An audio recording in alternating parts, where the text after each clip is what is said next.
ఏమీ discuss చేయలేదంట sir. ముఖ్యంగా బాలినేని గారు సుమతి, కాలమతి, మందమతి అనే ఒక చేపల కథలో మరి మందమతి లాగా ఇంత చివరి వరకు వెయిట్ చేస్తారని ఎవరు ఊహించలేదండి. ఎప్పుడొచ్చేస్తారా అని ప్రతి ఒక్కరు భావిస్తూనే ఉన్నారు. కానీ ఆయన ఈ టైంలో ఈ నిర్ణయం తీసుకోవడానికి ఏదో బలమైన కారణం ఉంటుందండి.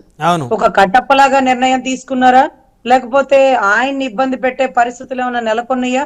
స్థాన బలం లేని వారిని కూర్చోబెట్టి ఆయన ఇక్కడ పెత్తనం చేస్తుంటే, ఇందాకే చెప్పారు ఆయనకి గ్రిప్ ఉంది, ఒంగోలులో ఎన్నో సార్లు పోటీ చేసి గెలిచిన వ్యక్తి మీద ఎక్కడి నుంచో వచ్చి ఇక్కడ స్థాన బలం చూపిస్తూ ఇబ్బంది పెడుతున్న పరిస్థితుల్లో మాగంటి గారు బయటకు వచ్చారా, లేకపోతే ఈయన లేట్ గా వచ్చారా, what ever it may be అండి.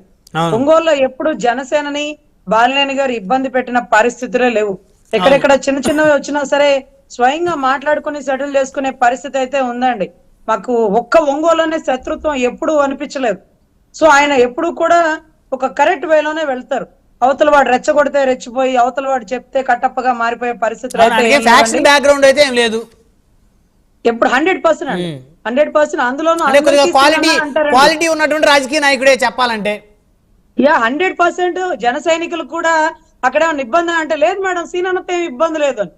మన పార్టీ కాదు కదా, ఆయన సీనన్న లేదు మేడం, సీనన్న అందరికి నిలబడతాడు, ఎవరు వెళ్ళినా అడిగినా పని చేస్తాడు, ఇతను పార్టీలకు అతీతంగా ఎవరు వచ్చినా సాయం చేశాను, కానీ నా పార్టీలో ఉన్న వాళ్ళే నా మీద నిందలేశారు, నన్ను అవమానించారు, ఇబ్బందులకు గురి చేశారు, మానసికంగా నేను ఎంతో ఆవేదన చెందాను, రాజశేఖర రెడ్డి గారి కోసం మాత్రమే ఇన్నాళ్ళు నేను ఉన్నాను ఈ పార్టీలో, ఇక నా వల్ల కాదు అని చెప్పేసి ఆయన కన్నీటి పర్యంతం అయినంత పని చేశారు ఈరోజు ప్రెస్ మీట్ లో.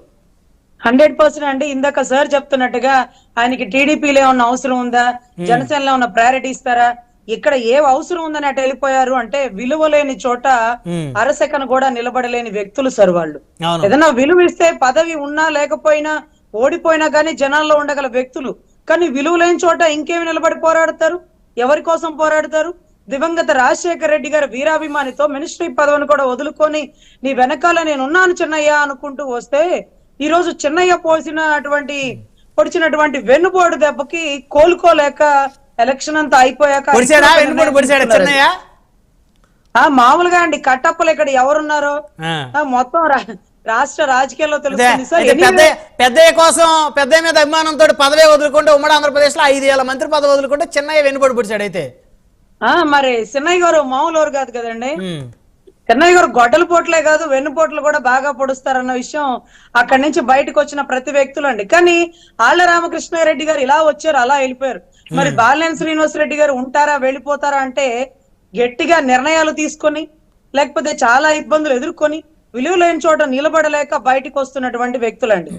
ఇంకొకటి ఏంటంటే, కేబినెట్ సమావేశాల్లాగా ఎమ్మెల్యేలు అందరూ కూర్చొని చర్చాంశాలు చేశారు.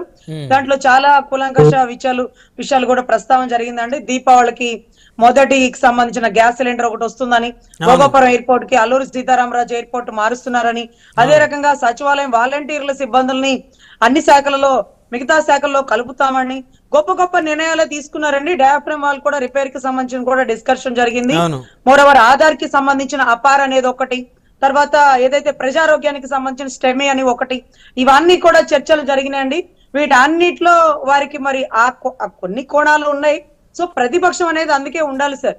అప్పుడప్పుడు ఇలా ప్రశ్నలు వేస్తుంటే ప్రభుత్వం గొప్పగా పరిపాలిస్తుంది. అయితే రజనీ గారు చంద్రబాబు గారు ఒక కీలకమైన వ్యాఖ్య కూడా చేశారు. ఎప్పటికీ మనం కలిసే ఉండాలని కోరుకుంటున్నా అన్నారు పవన్ కళ్యాణ్ గారు ఉద్దేశించి.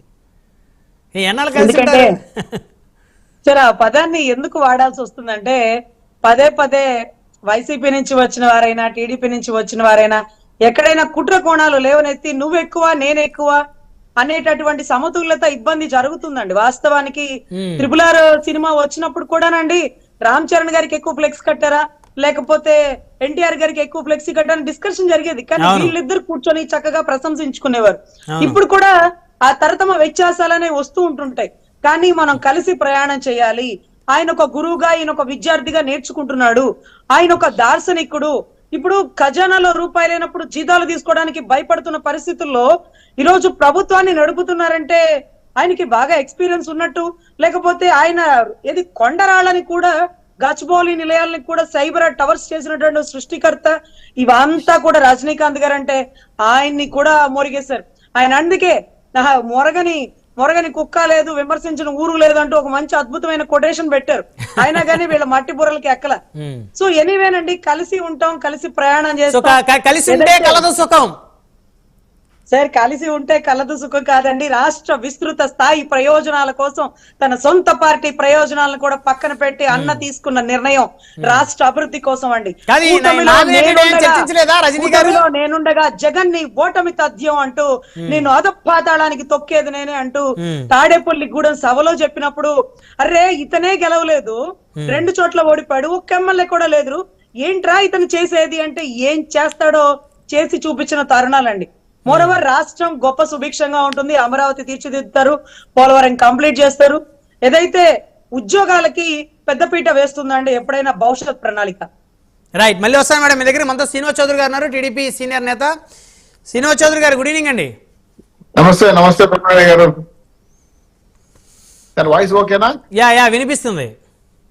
మీ బెంగళూరు వెళ్తున్నా, మధ్యలో ఆగి మీకోసం మాట్లాడుతున్నా. థ్యాంక్ యూ శ్రీనివాస్ చౌదరి గారు. సో మొత్తానికి గాలం వేస్తున్నారు వైసీపీ బడా నేతలకి, కూటమి పార్టీలు.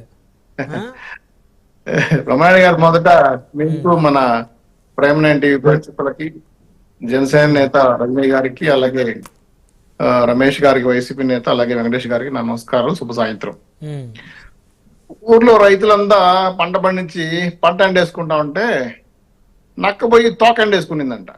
ఎందుకని చెప్తా దానికి పంట లేదు కాబట్టి. ఓకే, ఊర్లో రైతులందరూ పంట ఎండేసుకుంటా ఉంటే నక్కబోయి తోక ఎండేసుకుందంట. కళ్యాణం ఏదో ఒకటి ఎండేయాలి కాబట్టి. రాయలసీమలో